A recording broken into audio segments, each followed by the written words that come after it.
The basics energy is needed for the various functions like maintenance of growth, daily activities, exercise and many other movements or functions that are often taken for granted.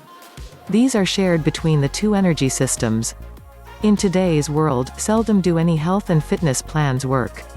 What's the reason for their alarming rate of failure? The world is a lot less healthful than it was 2 decades ago. Much this is attributed to the altered food habits of individuals. The primary and first to be used energy system is the aerobic system. This system uses oxygen for the function of the muscles and does demand quite a lot from the general body system. This demand usually increases the rate and depth of breathing and blood supply mainly because of the corresponding increase of the heart rate. When the body requires more energy which cannot be met due to the elevated need for more oxygen, then the body system automatically switched to the anaerobic energy system. This system is able to produce energy without the need to use oxygen. All this energy is generated through the suitable or correct consumption of foods. The foods consumed dictate the types of energy levels each individual is capable of producing. Muscle fatigue usually occurs when all the energy sources are exhausted, which can be attributed to a variety of reasons. The most compelling one depends very much on the types of foods consumed. There are several categories of foods that produce various beneficial elements for the human body system, and noting the ones that create or enhance the energy generating sources is definitely useful to know. Therefore, this knowledge should help the individual choose the right types of foods. The aerobic system works by breaking down the carbohydrates, fatty acids and amino acids in the foods consumed, while the anaerobic system releases energy from the foods stored in the body, usually during intense activity bouts. If we hear about the failure of diets or gym plans all around us, commonly it isn't their fault. Commonly it is the fault of the individuals who started with much commotion about going through these plans, telling all their acquaintances and coworkers about it, and then didn't abide by those programs. The individuals who abandon the exercise or diet halfway do not see the advantages, naturally, and everybody blames the plan. What the world needs nowadays isn't a fresh health or fitness program or a diet, but it requires motivation.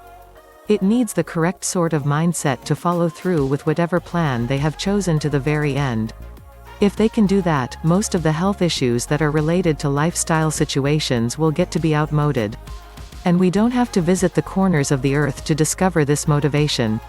The motivation lies right here, inside us. We simply need to search it out and utilize it. 1 generation ago, individuals wouldn't dream of picking up whatever junk food they could get in order to feed their faces. Nowadays, we do that so very casually. I'm hungry commonly means I want a burger or a hot dog, likely with chips on the side and some cola. And I am on a diet means I am on a chemically ridden pill which will defeat my hunger and deprive my body of vitamins.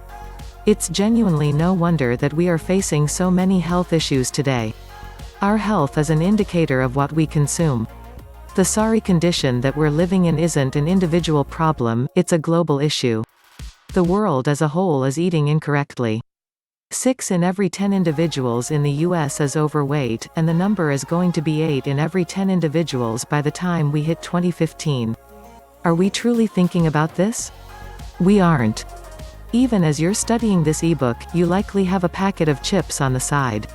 Do you know that what you spent on that package, which is filling your stomach with some of the most toxic chemicals known to humanity, could instead have fed an emaciated youngster in Rwanda? But it's not simply about being philanthropic. It's about ourselves too.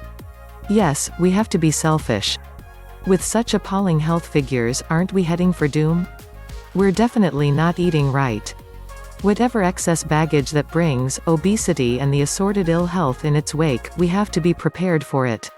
So the next time you see that a program has failed or is receiving a lot of criticism, remember that the criticism isn't probably because the program stands on shaky ground.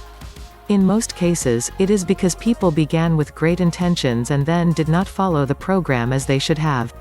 The way you think about food, the most crucial thing that you need to keep your health and fitness program alive, even more crucial than an instructor or a doctor, is your own motive. You have to be determined to scrutinize the situation. So, you're overweight and are looking at casting off a few pounds. No gym instructor from any place in the world will help you if you don't take adequate measures to have the right diet and to stick to your routine exercise.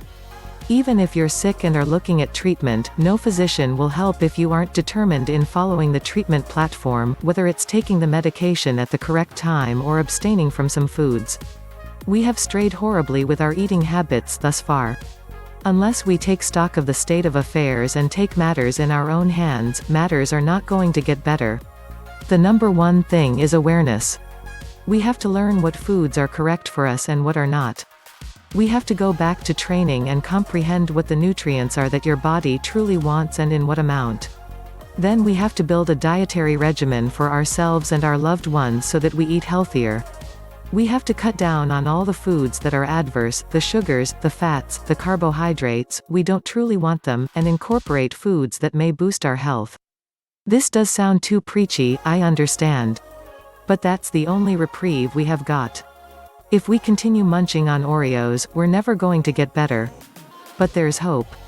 Hope lies in the fact that there are a lot of foods out there that are simply as tasty as those awful junk foods, but we don't yet know about them.